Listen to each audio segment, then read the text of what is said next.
A lei eterna de Deus e sua promessa. Palestra completa realizada em 15 de junho de 1965. Maravilhoso princípio da lei eterna de Deus e sua promessa. A lei é tão simples, só que é condicional. Nós somos o poder operante, ela não funciona por si só.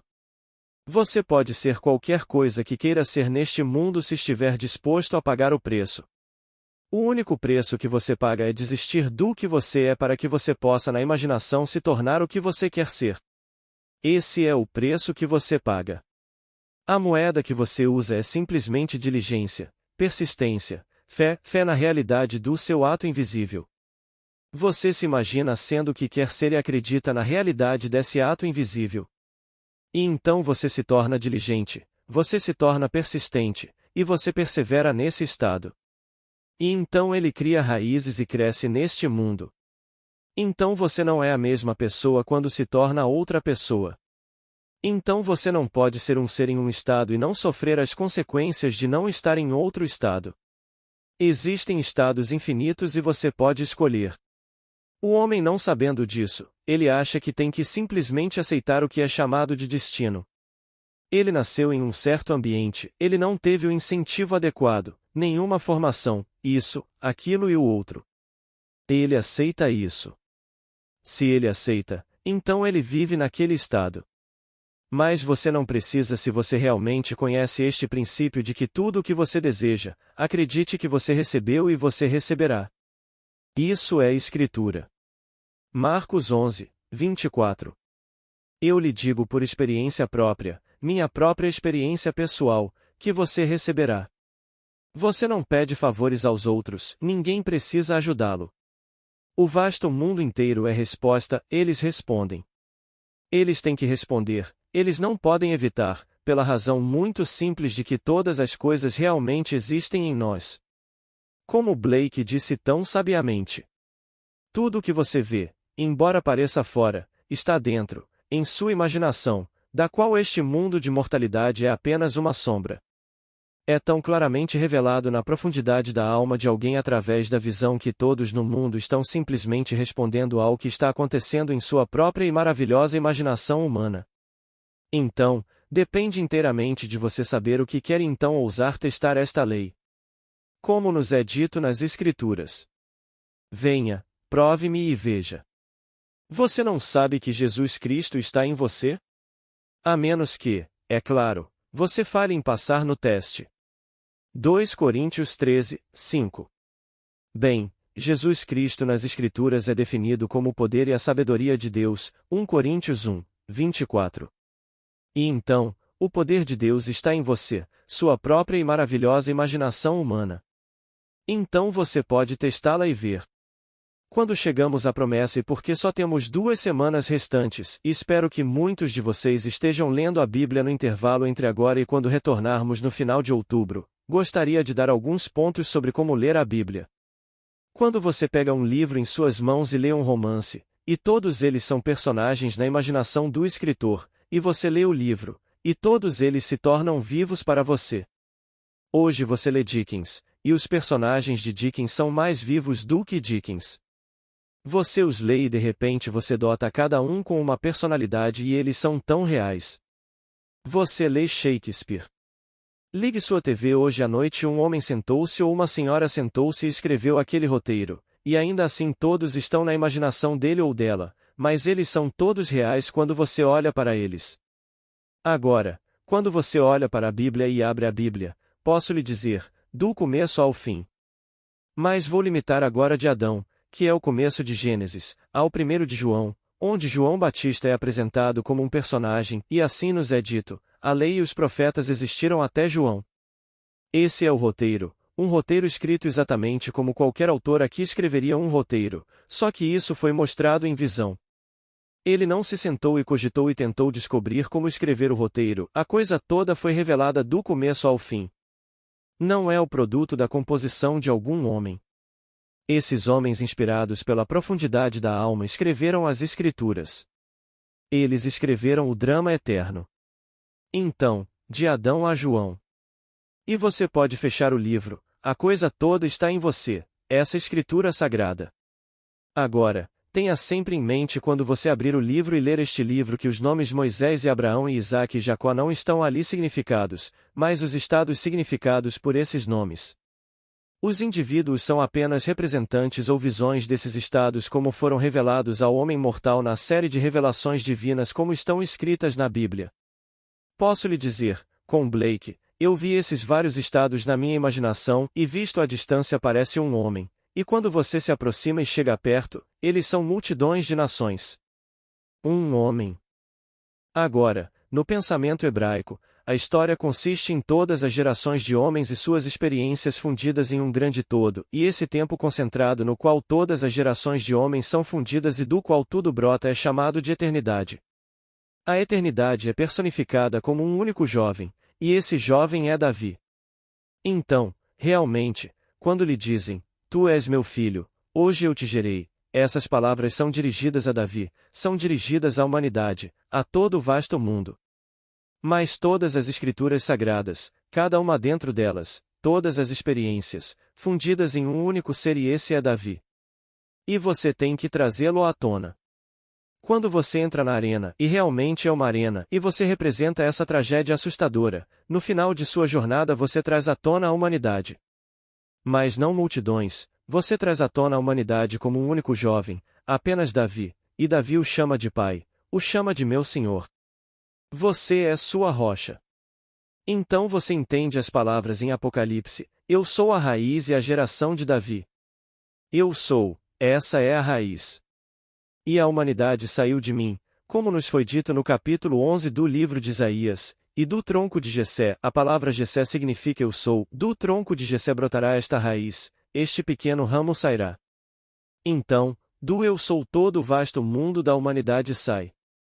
E então no final quando o drama acaba e o sonho acaba, você vê tudo fundido em um só, e é Davi, e você é o Senhor. Você é a raiz de todo o vasto mundo, e estranhamente, você transcendeu a si mesmo, você agora é descendência.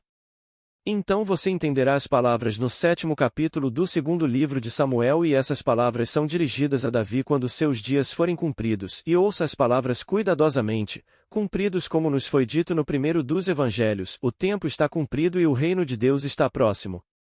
Então, quando seus dias forem cumpridos, levados à plenitude, e você se deitar com seus pais, eu levantarei seu filho depois de você, que sairá do seu corpo. Eu serei seu pai, e ele será meu filho.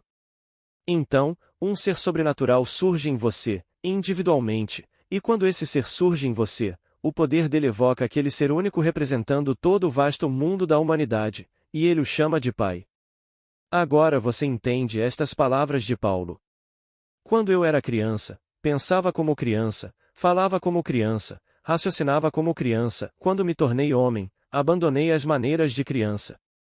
De agora em diante, não consideramos ninguém do ponto de vista humano, embora tenhamos considerado Cristo do ponto de vista humano, não o consideramos mais assim. Ele está falando de todo aquele livro fechado. Ele não está falando de você falando do orador, ele está falando dos personagens da Escritura Sagrada.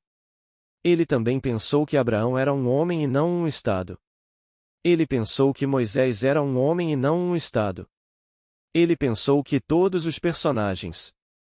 Então, quando ouviu falar do Messias, ele consentiu com a morte de Estevão e se juntou ao apedrejamento, e fez todas essas coisas que quando um homem, mentalmente falando, não fisicamente falando, mas mentalmente falando, é uma criança, ele faz todas essas coisas. Eles são homens, e então eles apedrejarão qualquer homem que venha tirar a glória, a pequena luz de seus grandes patriarcas do passado, e o apedrejarão até a morte. Ele não conhecia o mistério de Cristo até que lhe foi revelado. Então ele disse: O evangelho que agora prego não o recebi de homem algum, nem me foi ensinado, mas me foi revelado por Jesus Cristo. Gálatas 1:11. Então não vou discuti-lo agora, disse ele, com carne e osso. Ele vai meditar sobre isso, pois a coisa começou a se desdobrar dentro dele. Então vemos em suas cartas que Jesus Cristo é o padrão para todo homem, não um homem. É o padrão do Deus que se desdobra no homem. Então, eu o vi uma vez do ponto de vista humano, como vi Abraão, Isaque e Jacó. Não o vejo mais do ponto de vista humano. Verei apenas o Cristo ressuscitado, aquele que está enterrado em todo homem, agora se erguendo para se fundir e ser realmente um homem, o Pai da humanidade, que é personificado como Davi. Então, em todos Deus se levanta e em todos ele se torna Deus Pai. Esse é o nome dele. E se ele é um pai, então deve haver um filho. A humanidade é o filho, mas quando você vê a humanidade no alto, você vê um único jovem, e é Davi. Davi representa todo o vasto mundo da humanidade. Então comece com seu Adão, vá até João Batista, funda-os em um único todo, e esse tempo concentrado fundido, personifique-o e você encontrará a eternidade. Agora, somos informados no livro de Eclesiastes.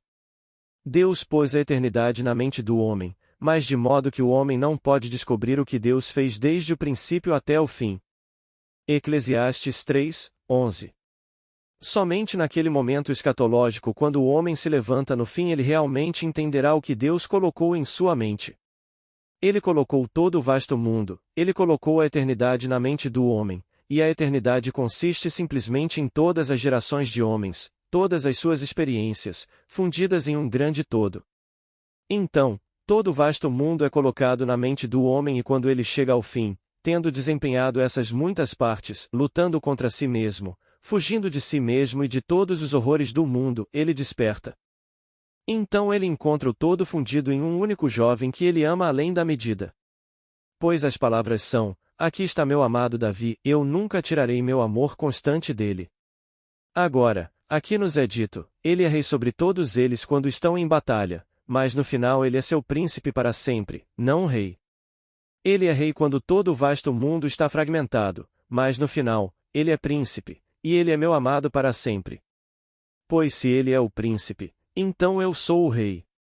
Eu vejo meu filho que agora é príncipe para sempre tendo desempenhado todas as partes, um homem segundo meu próprio coração. Então eu encontrei em Davi, filho de Jessé, o filho do eu sou, um homem segundo meu próprio coração. Meu próprio coração. Bem-aventurados os puros de coração, porque eles verão a Deus. Então, quando eu o trago para fora e o vejo e ele me chama de pai, ele é o puro de coração, ele está por sua própria presença me dizendo quem eu sou. Ele tem que ser perfeito como seu pai no céu é perfeito. E assim, todos estão desempenhando o papel. Todos neste mundo estão desempenhando o papel idêntico. Pois no final todos nós saímos e não há 2 deuses, 3 deuses, apenas um. Então nos é dito: todo aquele que está unido a ele se torna um espírito com ele. 1 Coríntios 6:17. Todo aquele que está unido a ele se torna um espírito com ele. Então nos é dito novamente: estou reunindo vocês um por um, ó povo de Israel. Todos, no devido tempo, são chamados a despertar. Como ele é chamado, ele é fundido no corpo único e esse corpo é amor infinito. Se eu pudesse levar qualquer um esta noite comigo para a presença deste amor personificado, é amor infinito. Mas como persuadir outros que são condicionados a ler a história como nos foi contada na escola dominical? Pois ouso dizer que muitos de nós fomos à escola dominical, eu sei que fui. Eu não queria, mas tive que ir. E então, eu fui e ouvi a história do começo ao fim, domingo após domingo, às 4 horas da tarde. E aqui eu ouvi que Abraão era um homem e ele teve esses filhos e eles eram meninos e eles cresceram até se tornarem homens. Mas eu não conseguia entender a Bíblia, ela tinha que ser revelada. Meu professor da escola não sabia disso mais do que os sacerdócios do mundo hoje sabem. O que eles sabem sobre isso? Ela tem que ser revelada, você não pode racionalizar isso, a coisa toda é revelada dentro de você. Então, quando você pega as obras de Paulo, depois que foram reveladas nele, ele não personifica uma cidade. Ele chama Jerusalém de minha mãe lá de cima. Ele disse que Abraão teve 2 filhos, um nasceu na escravidão e levou consigo sua mãe para a escravidão, e a mãe ele chama de Agar. Então ele disse que Agar é a Jerusalém atual. Mas a outra e ela é nossa mãe e ela é Jerusalém lá de cima. Há uma Jerusalém lá de baixo, o ventre da mulher que é a Jerusalém deste mundo, é deste mundo, e toda criança nascida do ventre da mulher nasce na escravidão. Então vem outra Jerusalém que é lá de cima, gerando filhos para a liberdade, e ele disse: Essa é nossa mãe. Na história dos evangelhos, não é colocado na boca de alguém chamado Jesus Cristo, que é apenas a personificação do plano de salvação de Deus? Não pense em termos de um homem, é o plano de salvação. E ele não diz: Ó Jerusalém, e então fala dela como uma mãe? Ele a chama de galinha, matando os profetas e apedrejando aqueles que são enviados a você? Quantas vezes eu teria reunido todos os seus filhos como a galinha reúne sua ninhada sob suas asas, e você não quis? Então ele personifica uma cidade, ele chama Jerusalém de mãe e a compara a uma grande galinha, reunindo todos os seus pintinhos sob suas asas, assim como uma ninhada maravilhosa. E eles não quiseram. Então aqui, encontramos por toda a Escritura não apenas a personificação desses estados chamados Lei de Moisés, e esse plano maravilhoso chamado Abraão e o Filho maravilhoso, quando todos se reúnem e o coração é o coração de Deus, chamado Davi, toda a humanidade. Mas encontramos cidades personificadas e chamadas mãe e todos os habitantes daquela cidade chamados filhos. Então quando você abrir o livro, não se esqueça disso, tente sempre lembrar que as pessoas, chamadas pelos nomes Abraão, Isaque, Jacó e assim por diante, não estão ali significadas, mas os estados que são significados por esses nomes. E todo nome na Escritura tem significado, tem significância. Procure o nome em sua concordância e encontre seu verdadeiro significado. Abraão, o pai das multidões.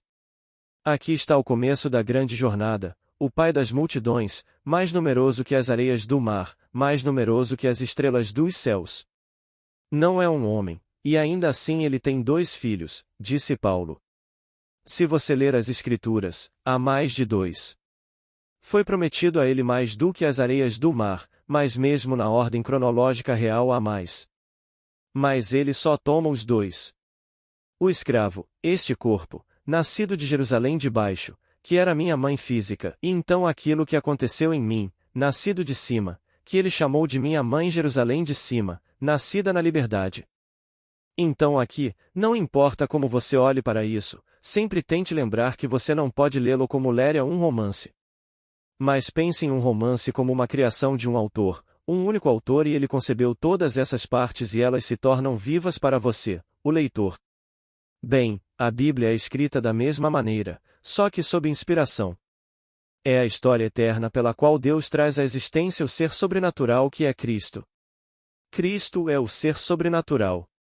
E esta noite eu digo sem hesitação, eu não hesitaria por um momento em descansar o caso para o significado divino e a validade do Evangelho no testemunho da minha própria experiência interior como foi forjado em mim pelo Espírito. Eu sei que é tudo incondicional. Pois aqui está um homem com todas as limitações do homem neste mundo e apesar das minhas limitações óbvias isso aconteceu em mim. Então eu sei que é incondicional.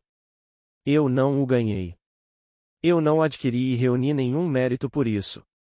É um presente do começo ao fim. Mas a lei, da qual fui bem informado, é condicionada. E enquanto esperamos pelo cumprimento da promessa, vamos aprender a operar a lei. Pois, a lei é condicionada e nós somos o poder operante. Então eu falo sobre a lei e deixo você com sua escolha e seu risco. Há um risco envolvido. Você pode queimar sua mão, eu falo sobre isso. Se você usá-la amorosamente, você nunca vai errar e não pode machucar se você usá-la amorosamente. Mas, posso lhe dizer, você pode usá-la como um Stalin ou um Hitler ou qualquer tirano no mundo e ela ainda funciona. É a lei. Você pode se tornar qualquer um que você queira ser se estiver disposto a assumir que você é, e permanecer fiel a essa suposição como se fosse verdade. Você pode se tornar isso, mas você vai pagar o preço. Hitler pagou o preço. Stalin pagou o preço. Mussolini pagou o preço. Todos eles pagaram o preço no final, mas eles estavam dispostos a pagar outro preço e esse preço era bígamo. Eles estavam completamente alertas sobre o que supunham que eram. Se você estiver disposto a assumir que eu sou. E você nomeia isso. E você é o juiz, eu sou, e você nomeia exatamente o que você quer ser, e então vê com os olhos da sua mente o mundo que você veria se fosse verdade. Como seria se fosse verdade? Como você se sentiria se fosse verdade? Você simplesmente se faz essas perguntas simples e obtém respostas. Então você se sente natural nisso. Quando parece natural para você, isso é certo, tudo bem, é isso. Está criando raízes, e de uma forma que ninguém sabe, começa a se desdobrar. Isso levará através de uma ponte de incidência que você não constrói. Você atravessa a ponte de incidência, pelo menos, você não a constrói conscientemente, e através dessa série de eventos você é levado à realização daquilo que você está assumindo que é. Quando você chega ao fim, e agora você percebe isso completamente, você se vira e, refletindo, as coisas aconteceram tão normalmente e tão naturalmente que você pode dizer: bem, teria acontecido de qualquer maneira. Você pode dizer isso, porque acontece tão naturalmente conforme se desenrola. Mas isso leva por essa série de eventos, e você deve confessar que não foi você quem realmente fez os eventos. Eles pareciam aparecer e você foi levado pela série de eventos até o cumprimento do que você supôs que é. Tudo o que você é chamado a fazer é permanecer fiel à sua suposição de que você já é o homem que deseja ser. Assumindo esse estado, permanecendo fiel a ele, você o cumpre. E essa é a lei. Mas tudo depende de você e da sua disposição de tomar a decisão e então assumi-la. Como lhe é dito nas Escrituras: que homem, desejando construir uma torre, não se senta primeiro e calcula o custo? Terá ele o suficiente para realmente completá-la? Lucas 14, 28.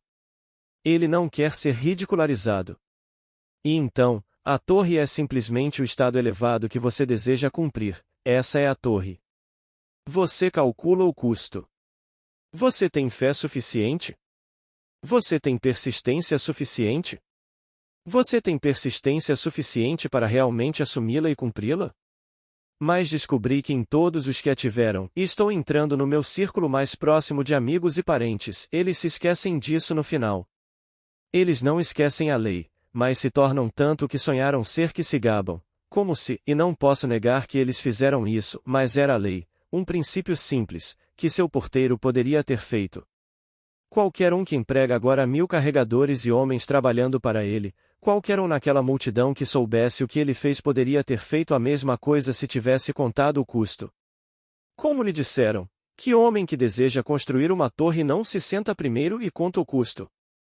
Ele está disposto a passar fome esta noite em vez de se desviar por um momento, e simplesmente puxar o cinto e simplesmente ir para a cama como se não quisesse uma refeição, não que ele não pudesse obtê-la, apenas não a quisesse, e viver naquele estado como se fosse verdade, e assim permanecer fiel a essa suposição?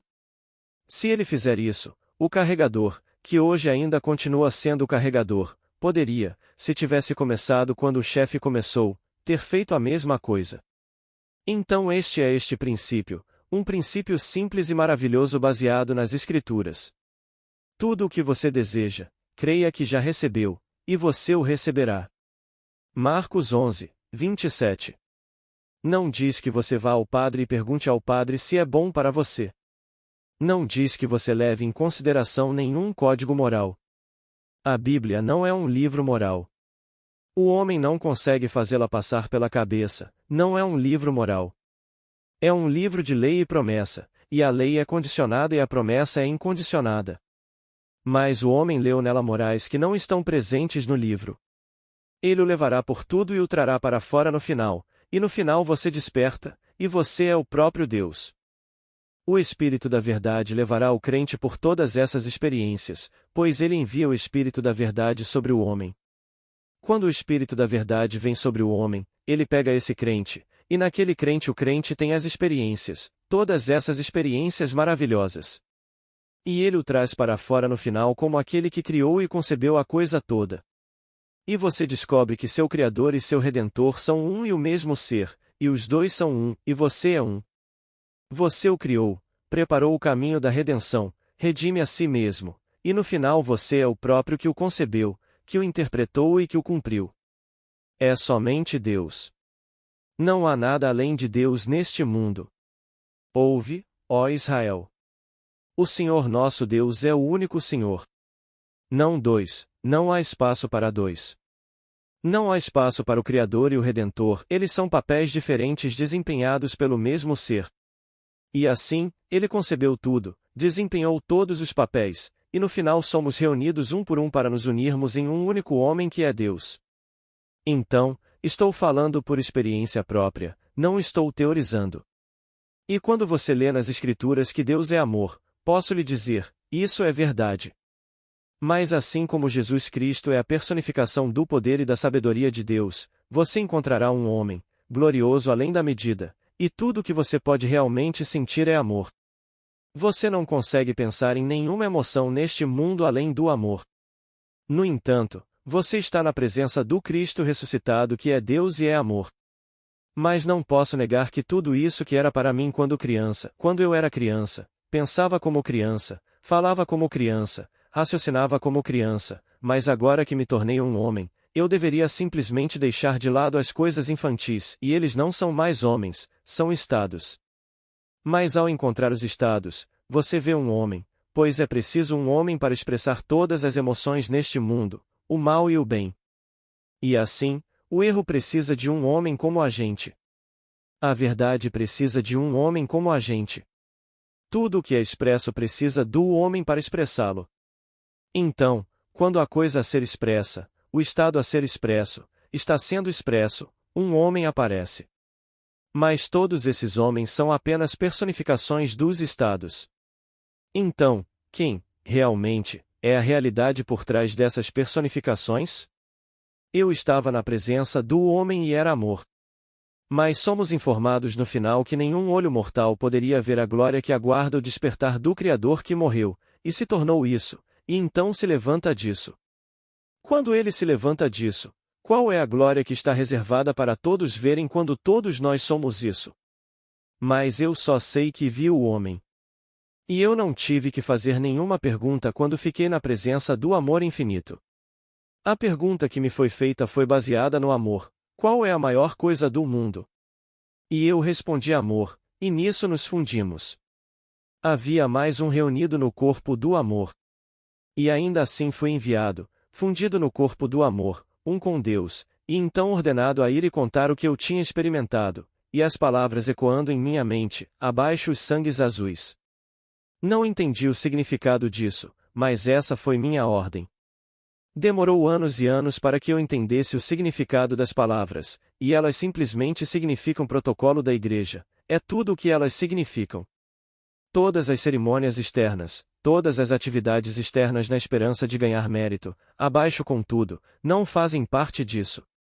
E eu não posso te dizer quantas vezes daquele momento em diante eu fui, nunca realmente tentado, mas convidado por inúmeros em todo o país para me juntar às suas organizações, dizendo: fale. Você tem seus livros, você não teria que ir para a escola, nós o ordenaremos hoje. Isso também é feito, você sabe, sem exames. Ordenaremos você hoje e o enviaremos para fora.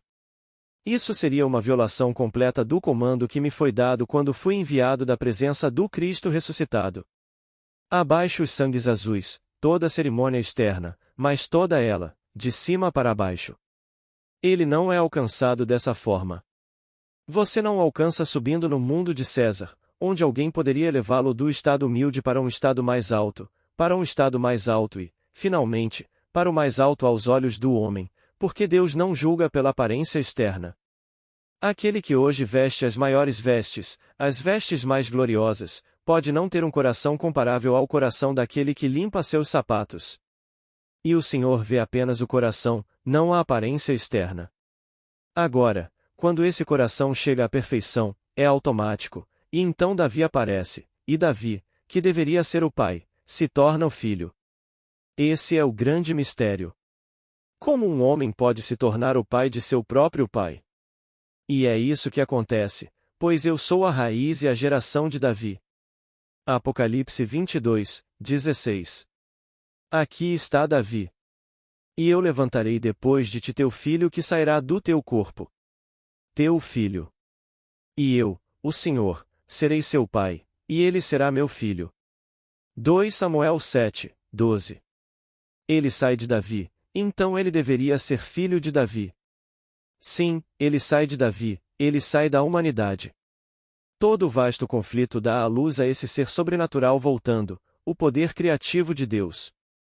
E o que era seu pai agora está congelado em um único jovem e é seu filho, não seu pai. Então aquele que é pai de Davi se torna filho de Davi, e aquele que era filho de Davi se torna pai de Davi. É uma reversão automática do processo.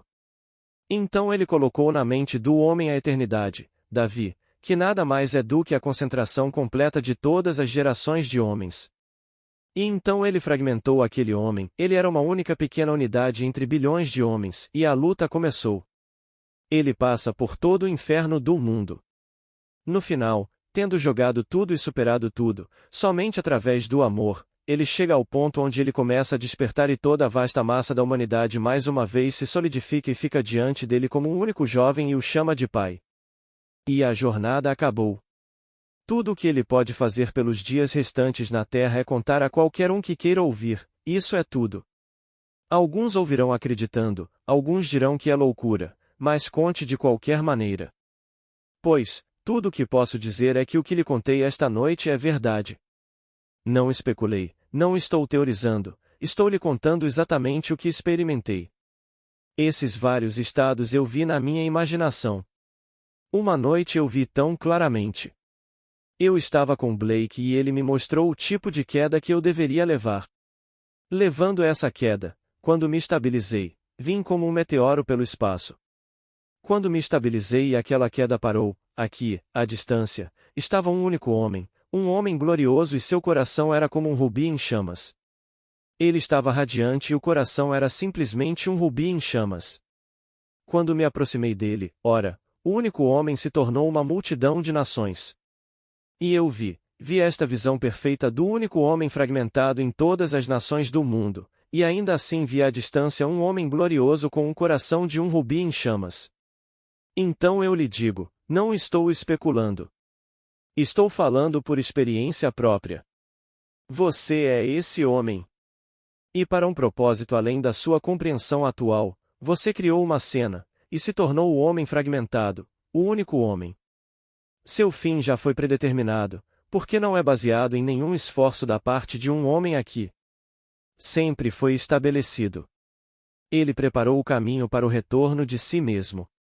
E quando você retornar desta grande tragédia, realmente você será muito maior do que era antes daquele momento na eternidade quando você concebeu a peça. Pois não há limite para a expansão de Deus, ele apenas estabeleceu um limite para a sua contração. Não há limite para a expansão, ele apenas estabeleceu um limite para a sua opacidade. Agora vamos para o silêncio e no mundo de César usar sua lei e conceber a si mesmo como a dama, como o cavalheiro que você gostaria de ser. Apesar do que o mundo possa pensar, ouse assumir que você é agora aquele que você quer ser. Agora vamos. Pergunta inaudível. Resposta. Primeiro de tudo, nas Escrituras, hoje quando você lê a palavra jejum, eles apenas usam a palavra oração. Quando nos dizem que isso só pode ser expulso por meio do jejum e da oração, o jejum não é excluído. Embora eu não o exclua, quem o inseriu originalmente eu não sei, mas eles afirmam que não é encontrado nos manuscritos antigos.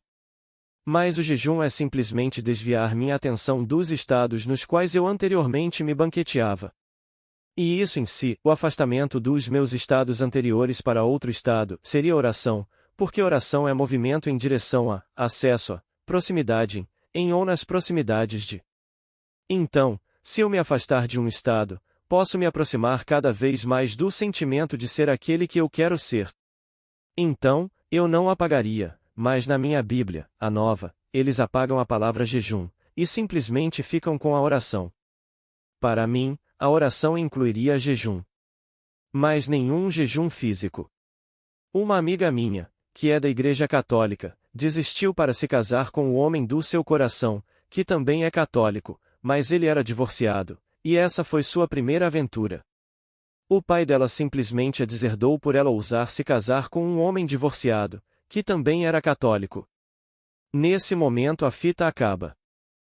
Amigos, gostaria de agradecer a todos que sempre apoiam o canal, com suas curtidas, comentários e compartilhando nossos vídeos. Aproveito também para agradecer os novos membros do canal e convidar, a quem quiser, a se tornarem membros da nossa comunidade. Esse gesto ajuda demais com o meu trabalho. Muito obrigada. Paz e bênçãos na vida de todos.